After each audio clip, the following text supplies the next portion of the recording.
Chapter 5, Action Painting. You stand in the main ballroom of Mayor Trunk's charity gala next to your parents when Vic's adopted mother strides up and immediately setting everyone on edge. Pretty sure if there weren't cops and reporters crawling all over this place, they'd be trying to kill each other. They were looking for you, Nadia. Nadia's Flint's eyes flick over you. Now this is a surprise. Is this sweet little diamond? I remember my, how she's grown. She's none of your business. In a gown like that, she's everyone's business. And why is that? She's being a bitch, Mom. A flash of annoyance crosses Nadia's face, but it's gone just as quickly. Dylan, I've told you how I feel about that word. Nadia's eyes stay on you. You have to earn it. Come now. There's no need for such hostility. We're all grown adults trying to run our businesses in a tight economy. How's business going for you, Nadia? The new Athens port authorities require stronger management than Turquiza, as I'm sure you learned last night. I don't know what you heard. Did you manage to bribe your way into keeping your contraband, or was it a wash? Your parents exchanged a surprise, but please look with each other. Goodness, how embarrassing. It's only a minor setback, nothing to worry about. Oh, we're not worried. Sounds like you should be. Yes, well, I'm sure you have lots of palms to grease, and as is the case, so we'll be on our way. Without another word, the Flints take their leave, and as soon as they're out of earshot, Faith returns with drinks in both hands. Phew, that conversation was as intense as it looked. Let's just say, I'm glad we're here together. You blow out a long, shaky breath. I don't know how you guys manage to keep so calm. You keep calm or people die. You should know that by now. You wince, thinking of Clyde's medal in your keepsake box and Vic's key right beside it. Your mother shoots your dad a significant look. Nadia's up to something. When isn't she? We're here to find something on the mayor. Not that scheming harpy. But if it'll make you feel better, Diamond, keep an ear open for anything useful on the Flints, would you? You mean like I did before? I'm on it. The screech of feedback from the microphone fills the air, and Mayor Bethany Trung takes the stage to loud applause. I want to thank everyone for coming out tonight. I know your time is valuable, but we can't ignore what's going on under our noses anymore. For years, the citizens of New Athens have been held hostage by organized crime operations who think they are above the law. That's because we are. There's violence in the streets, bribery behind closed doors, and predatory lending practices that crush our local businesses. I literally run a local business. Guess my opinion doesn't matter. Tonight's auction will help us hit those operations where it hurts, their bottom line. By keeping local businesses independent, we can level the playing field and take back the city we all know and love. Okay, Harvey Dent, calm down. She's met by raucous applause from one half of the room and steely silence from the other. The mayor steps off the podium and Faith links her arm with yours. Come on, let's see how she's financing that vendetta of hers. Alright, let's look at antique Roman vase, the gold statue, and some glittering jewelry. I'm gonna go with antique Roman vase. I'm pretty sure some country somewhere wants their history back. I can't believe someone donated this to Trunk's campaign. It's a relic of an ancient civilization. Why give it to a museum when you can use it to make money for a bogus cause? You continue wandering through the auction displays, examining the estimated price tags. Then you hear a shout. Hey, you're Diamond Wolf, right? Oh, one and only. The flash of a camera goes off in your face as reporters begin to congregate around you. Who are you wearing tonight? You look amazing. I'll let my stylist take this one. You step aside to give Faith the spotlight, but you can still feel eyes on your back. You turn slowly to see Vic watching you through the crowd. Love you too. But before you can confront him, he disappears into the sea of formal wear and waitstaff. The art blurs together, a mix of antiques, modern sculptures, photography. You step aside a group, or step around a group gawking at an abstract painting that reminds you of fall colors and the meaning of life if you stare too hard. It's quite beautiful. Yeah, all it was you know, a toddler taking a paintbrush and going, just patting it repeatedly on the canvas. You're studying the way the art changes as you move when you feel a sudden shift in the air. Well, hello, gorgeous. You jump, nearly crash into Faith, confused and more than a little flustered to find yourself standing shoulder to shoulder with the man, the one man you were determined to avoid. Vic, hello to you too. He nods at the painting, a smirk twisting his lips. Don't flatter yourself, I wasn't talking to you. As if in afterthought, he squints his eyes and takes you in from top to bottom. His gaze wanders over the exposed pieces of skin and seems to strip you where you stand. I guess you're not half bad either. Faith is bristling beside you, but you signal her to hold back. Vic lifts his brow in mock surprise. I've always wanted a piece by Henry Blunchet, but they don't come to market there very often. This might be the only chance to get one. You didn't think I wanted anything to do with you, did you? He winks at you before turning casually on his heel and wandering away. Faith places her hand on your back soothingly. I don't know if I want to throw something at his head or go cry in a bathroom stall. High school, is this you? Don't worry, I know exactly what I want to do to the sewer-sucking slime ball. I'm gonna shove their painting right up his ass. As much as fun as I'd love to watch you figure out those physics, there's more than one way to win this game. Ladies and gentlemen, the auction is about to start. You grin up at the painting and then walk back at Faith. What do you think of me spending my hard-earned cash on a little souvenir to remember the night by? And sealing it right under Vic's nose, yes? The painting is mine. He looks so angry, and literally is also proving the point why he hates you, because you're a rich, entitled snob, but, you know, shh, continue. See? He's smiling, he's proving his point. Go get him, Diamond! You're off the ballroom and spot Vic sitting in the third row. You subtly slip through the crowd and into the empty chair beside him. I hope the seat isn't taken. I've been waiting all night for this. Diamond. His eyes go wide as he takes you in, then darken when you shift closer, pretending to be getting a better view of the stage and crowding him in his seat. And here we have a rare abstract color field by Henry Blunchet. Rare. Yeah, okay.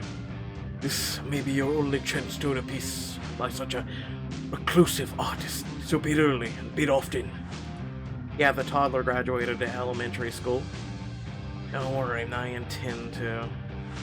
Vic tears his gaze away from you and turns his attention to the painting, though his body remains totally rigid. Should we start the bidding out at $5,000? $5,000? We have 5,000 from the gentleman in the front row. 10,000. And 10 from the lady in the back. Looks like this is going to be a blood feud, folks. Shut up and just do the damn auctioneer bullshit. You can feel Vic shifting in his seat next to you. His every muscle tensed, though whether it's in discomfort at your presence or anticipation for the battle to come, you can't tell. Are you gonna place a bid? Never thought that painting was everything your heart desired. I don't need you to tell me how to win. I've been doing that since the day I was born. He raises his paddle and speaks above the crowd, loud enough to send a shiver down your back. $20,000. A few murmurs echo through the crowd as Vic places his bid. Unwilling to let the opportunity go to waste, you lift her own.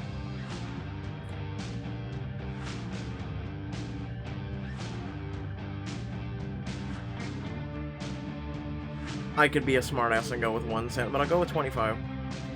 See no reason to play games. You plan to win this fair and square. 25 to the lovely lady in the third row. Do I hear 30? Oh wow, this is a lot more fun than I expected. How long do I get to keep playing? Even though Vic wears a smile, you can tell he's unhappy about you entering the race. Until you run out of money or nerve. Oh, then it's a good thing I have plenty of both. A few of the other bidders start up again, leaving you to Vic's seething annoyance. I bet you don't even know who Henry Blanchett is. A few days ago, I didn't even know who Victor Flint was either. Funny how things change. 50,000? 55. You go to raise your paddle, only for Vic's hand to flash out as though to grab your wrist. He stops just shy, and you can feel the warmth radiating from his palm. So, we're getting physical now. Worried you don't have the stamina to keep up with me? Hardly. He holds your gaze for a long moment, eyes boring into yours before he drops his hand back into his lap. You finish raising your paddle. Make that 60. We have 60,000, folks. Do I hear 70? All the money and the paintings in the world can't buy you class, hotshot. That has to be earned. His use of your nickname, coupled with the echo of his mother's insult, raises your hackles. Tell me, Vic, how did you earn your ways into the Flint family ranks? I wouldn't want to shock you with the details. The Wolf family princess might not be able to handle it. Call me princess again. And I'll buy you out of every item here. Anything you want, anything you need. I won't stop until it's all mine. Oh my god. Rich people, man, rich people. Vic doesn't even bother to reply, lifting his arm. He places a bid that makes everyone in the audience gasp. $100,000. It's too rich for my blood. Oh, this is what I get for bidding against billionaires. I'm out. The auctioneer glances at you, a question in his lifted gabble, and you nod. 200,000. I'm ready to take this thing home. And with a bid like that, you very well might. Damn it, Diamond, you don't even want it. I don't want anything to do with you either, yet here we are. Nice try, you're the one who sat down next to me, remember? You just can't get enough, can you? Vic shifts until his thigh presses against yours. You can feel every taut muscle in his leg. His strength like a caged predator waiting to be unleashed, and a thrill runs through your body at the thought. I bid 250,000. As he drops his paddle back down, his hand grazes the edge of your thigh and stays there. You can feel each twitch of his fingers like a thrum between your legs. Your turn, Diamond. How bad do you want this? Your balls flares and skips a beat. You get the feeling he's not talking about the painting anymore. Lean in. You lean into him, your whole body angled against his, as you shift his hand as nowhere to go but around to your inner thigh. You realize your mistake almost at once, chuckling at your sudden distress. Vic twitches his thumb. It grazes over the sensitive skin so perfectly that you have to hold back a moan. That's what I thought. Not so fast. I bet 255. This is starting to look like a tight race, folks. You won't beat me, Diamond.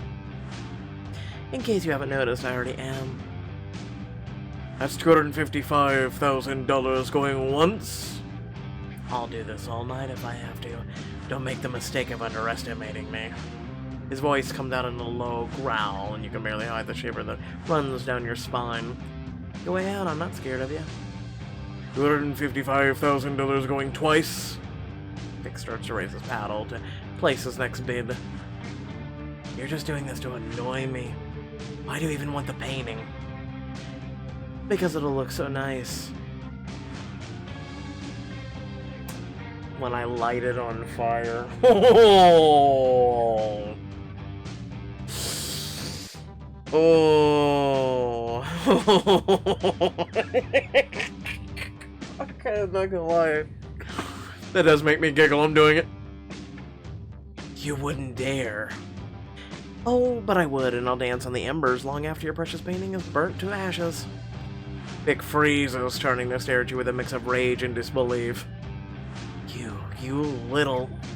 Vic's paddle is still only half raised when the auctioneer slams the gavel down.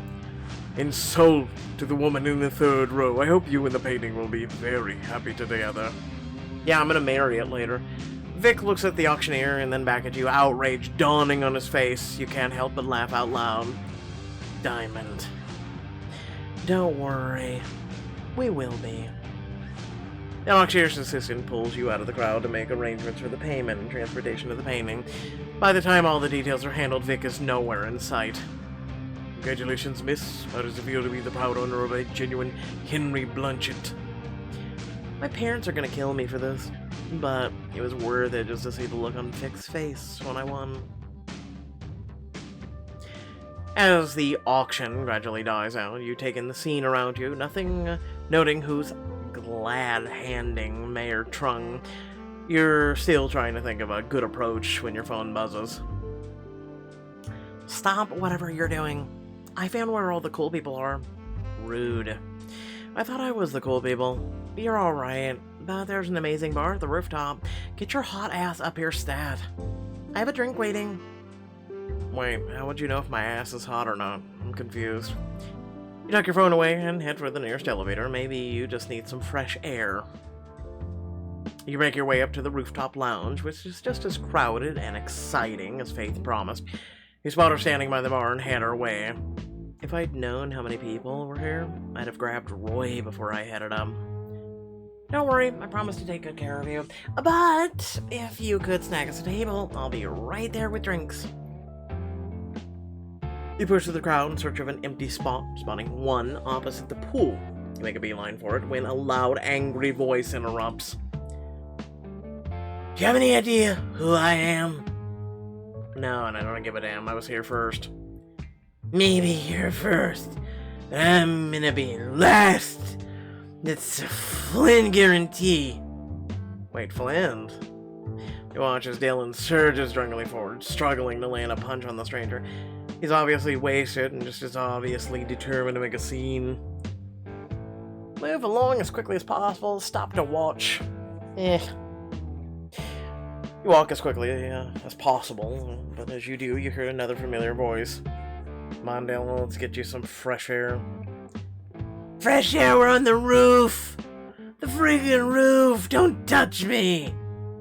Then, we'll get you some black coffee. It's not worth a fight. Your eyes briefly meet Vic's as you pass. Faith reappears beside you, and with two glowing neon drinks, and follows your gaze after Vic and Dylan. Calm as Vic had been when he de-escalated things, the gloves are off now. Uh-oh, I know that look. Big Mom found out that Uncle Sean let me try his spiked eggnog and wants to speak to him in private vibes. God, am I glad I never met your family. Stop it. Mom wouldn't want you to be seen like this. You don't want to be seen like this. Don't you dare bring her up. We both know how it really is. Uh-oh. Something's definitely wrong. Why would they be fighting over Nadia like that? Don't know, but I bet your parents would love it if we found out. Eavesdrop. Let's find a hiding place.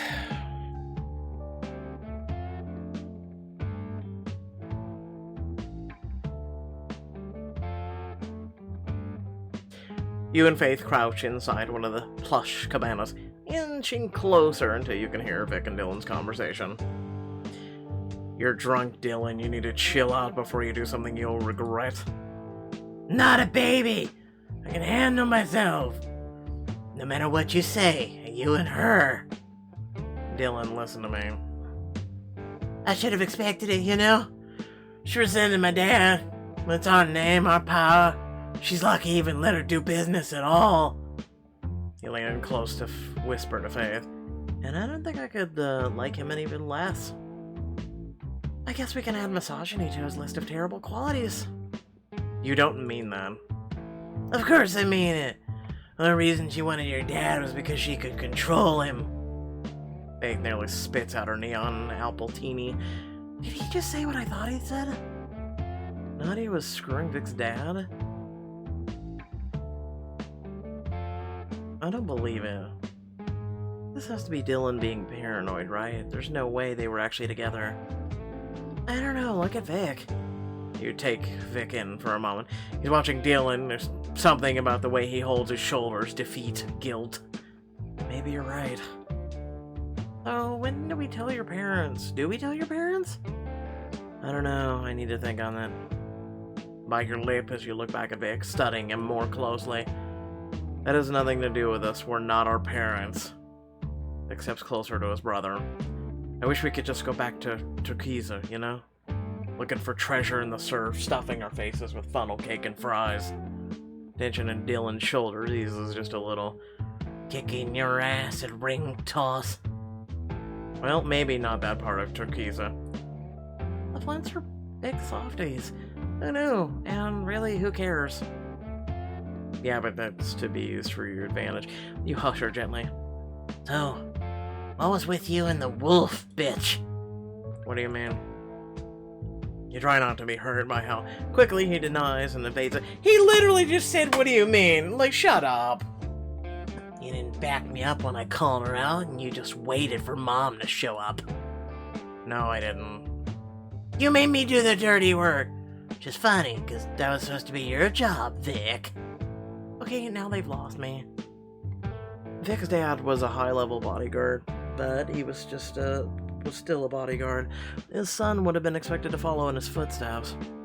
When Vic's dad died, family obligation meant Flints needed to take care of him, like they would the family of any old other fallen soldier.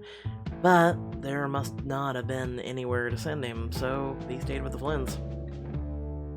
Or Nadia just wanted to keep her lover's kid close. That too. Might even be hers, who knows? Dylan's not cut out for those. You saw him downstairs, he can't keep his cool. That's not how Nadia operates. Of course Vic's the new heir. He's the only one who's not going to blow up at the first opportunity. Plus, he dresses better. I mean, I don't disagree with that. Oh, for sure. You refocus your attention on Vic and Dylan, who are still bickering. I'm losing my patience. About time you actually lost something. As much as you hate Vic, hearing Dylan talk to him this way makes your hands close into fists at your sides.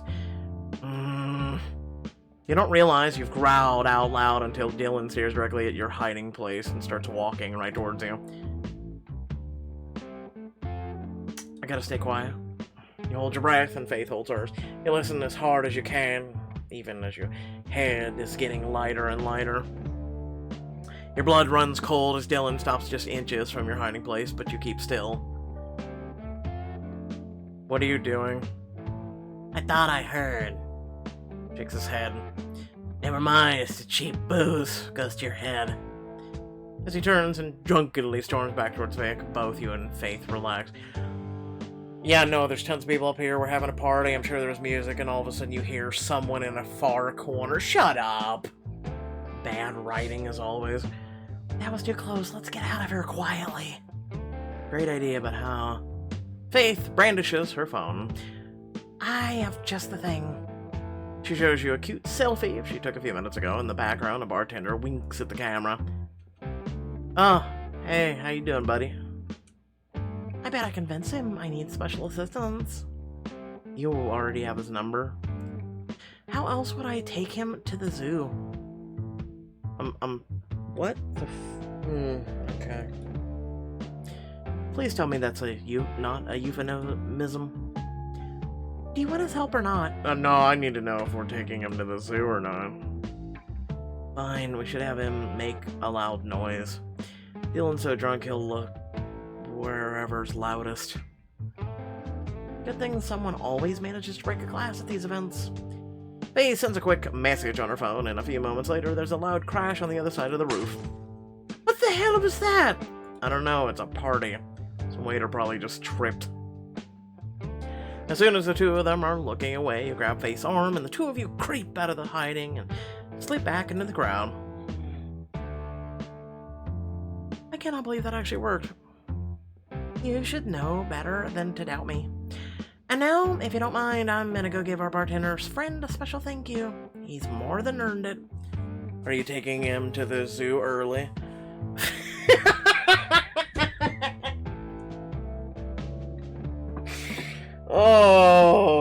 kids and your euphemisms now of stupidity. Faith scampers back towards the bar. The crowd has started to thin, and you manage to find a secluded spot to lean your elbows on the railing and take the city in the city skyline. My city, or at least it will be someday. You let out a long sigh just as the sound of approaching footsteps rise above the scattered murmurs of the conversation from the bar. Hiding in the corner like a scared little girl wolf. Dylan. But expecting someone else to bad. All you're gonna get. I don't associate with drunken idiots. You can't even behave yourself for a single night, Dylan. What does that even say about you? How else am I supposed to get through this bowl? Playing nice? Like you wouldn't destroy us the first chance you got. And you wonder why we'd want to. You roll your eyes and start to turn away, but he only steps closer. I'm not done with you. Oh, come back when you're sober. Or better yet, don't come back at all.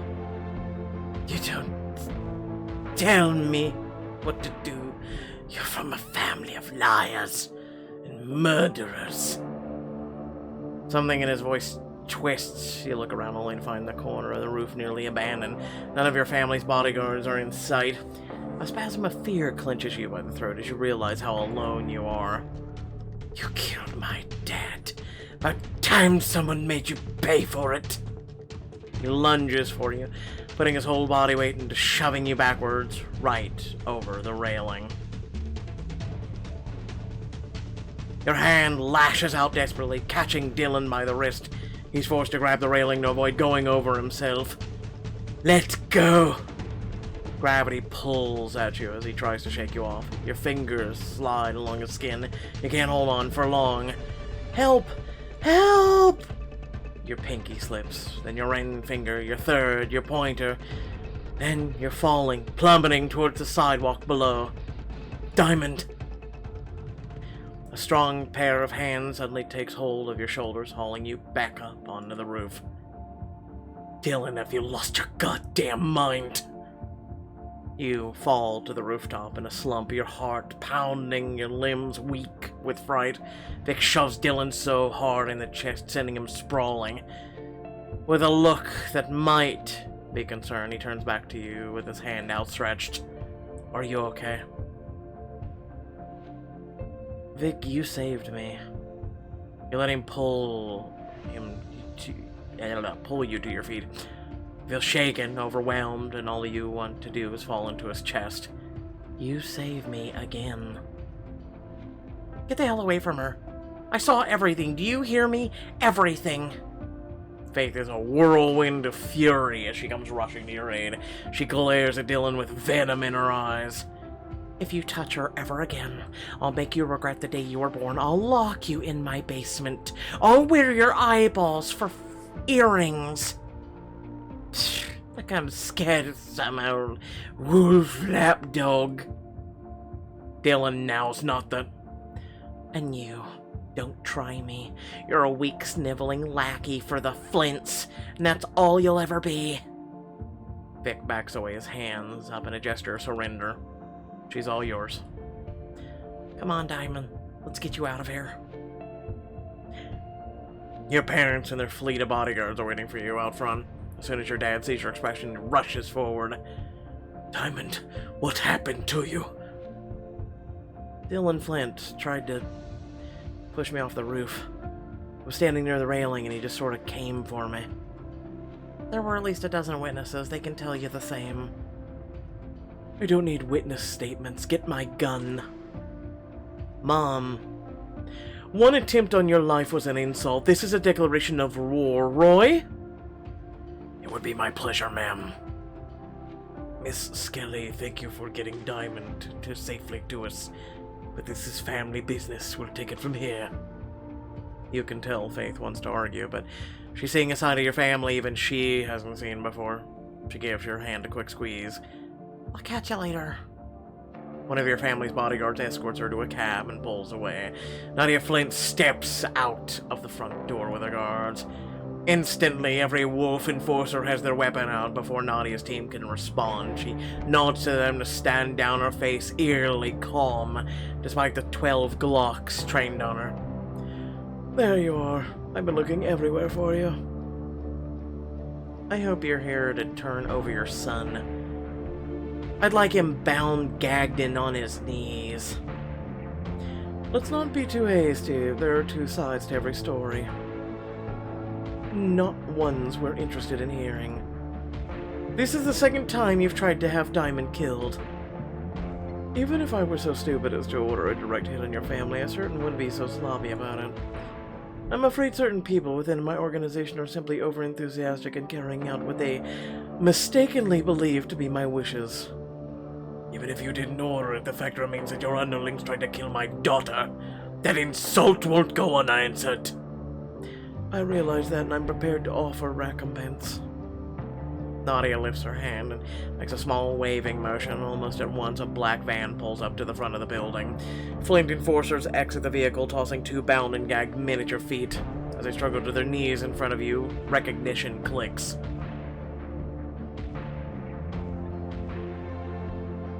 Those are some of the guys who tried to kill me at the shop. Consider them a down payment. The remaining offenders will be found and delivered to you within the week. Handle these however you see fit. I'll take care of my son. She turns on her heel without asking for confirmation. Her entire entourage follows her, leaving your family alone with the two bound men. I hate that woman. Your mom nudges one of your would-be assassins with her foot. Something almost like a smile touches her lips. So do I, but amends are amends. Now, all you have to do is decide what to do with them, Diamond. Me? If I may, ma'am, Diamond nearly died today.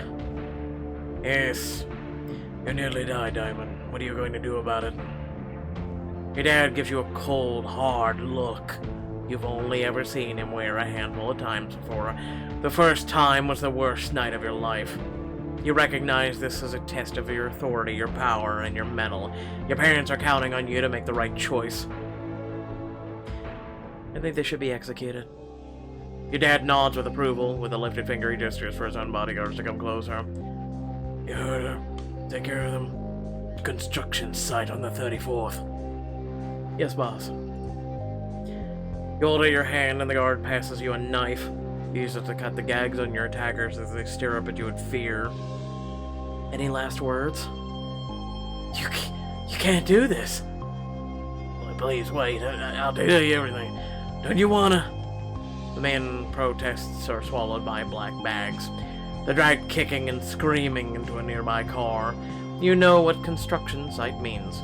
You know they'll be buried in concrete, the weight pressing down on them until either of them compounded heat or burning pain sends them into shock. If they're lucky, they'll suffocate first.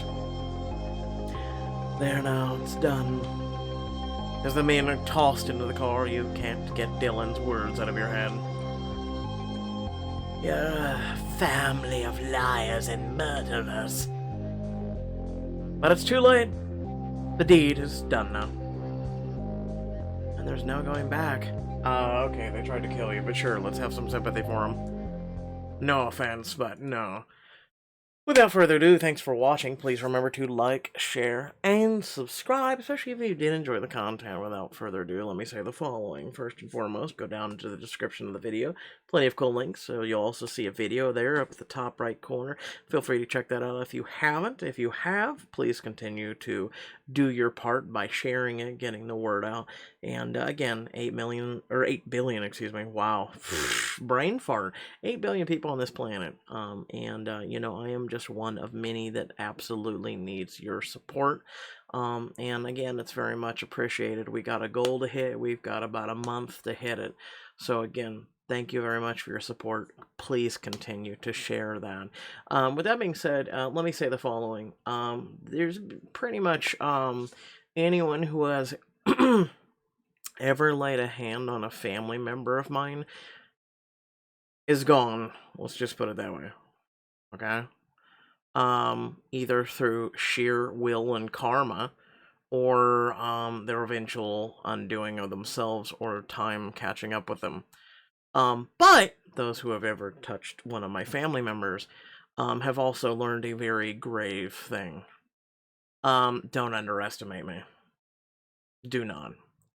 Um, I'll keep this short and sweet. If you think Naruto, if you ever watch that show, if you ever thought Naruto, when he kind of like lost control and let the Nine Tails go freakishly out of control, is something that's scary, listen, just go ahead and touch someone that I care about. Go ahead. Do it once, because it'll be the last time you ever breathe. Yeah, no, that's all I'll say. Like, I'm proud of that. I brag about it because, that's in my mentality, and you ask any psychologist or you ask anyone really, that is what a real man is. We know gentleness, we know kindness, we know, like, we want to cuddle, we want to snuggle, we love soft things. I have 5 cats, shit like that. I love immensely, fiercely. But I will rip you a new one. I will rip you in half if you touch someone I care about. And don't think that just because I'm in the condition that I'm in, that I'm some weak little pupling. That ha ha ha, he's weak, he's limited. Listen, I know that I have one last round left in me. Okay? It'll be the last round. But I have one last round in me that I know I will win if I ever unleash that one little bit that's left, right? Kind of like setting the spark to like a stick of dynamite, right? Yeah, no, there'll be the end. It'll be me probably collapsing or whatnot. But listen, you'll be dead before me. Listen, I brag about that because I know what I'm capable of. That is what I believe in. You are not supposed to hurt anyone, really. And the only time you should go after someone is literally and figuratively when they hurt someone that you love, that you care immensely for. That is when you let the beast off the chain and just literally go, hey, just ham. Okay, that's all I'll say. That's it, right? Um, yeah, no, you just don't mess with family. So again, um, I'm just looking at the fact that there are 2 men that literally tried to kill our MC, right? No, they deserve to have a concrete. It's called the concrete nap where I come from. Okay, they're given a concrete nap. They're given a nice pair of cufflings and some ankle weights. Okay, they go nap with the fishes. Okay, we have water sources here. Anyway, without further ado, be kind to one another, or you never know. Okay, you never know if you might run into someone like me. Because we will make you sleep with the fishes. We will make you have a concrete nap, and they'll never find you. Okay, so I'm serious. Be kind to one another. Okay, that's literally what I try and preach and everything else. Because yeah, no, you never know, right? Don't be a bad person. If you're a bad person listening to this right now, you should probably change your ways. Okay, you can be a bad person inside and ready to let loose that beast, but a good person every day of your life, that's fine. Okay, but don't be a bad person. Period. Okay, because one day karma is going to catch up with you. I'm a firm believer in karma. So, yeah, that's all that I have to say. Thanks for watching. Love your beautiful faces. Catch you all later. Be good. Do better, be better. Peace out.